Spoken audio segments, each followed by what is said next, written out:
Ferry Irawan banjir cibiran tak tahu diri usai KDRT Vena Melinda.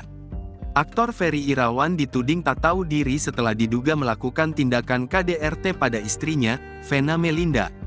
Apalagi Vena Melinda kini terbaring lemah dirawat di rumah sakit setelah hidungnya ditekan Ferry Irawan hingga berdarah.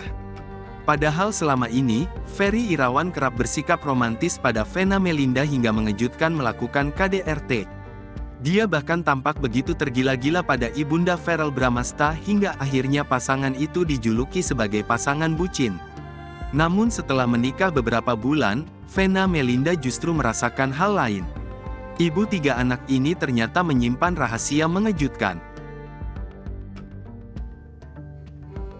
Pasalnya Ferry Irawan selama ini kerap mengancamnya, bahkan hingga melibatkan ancaman fisik.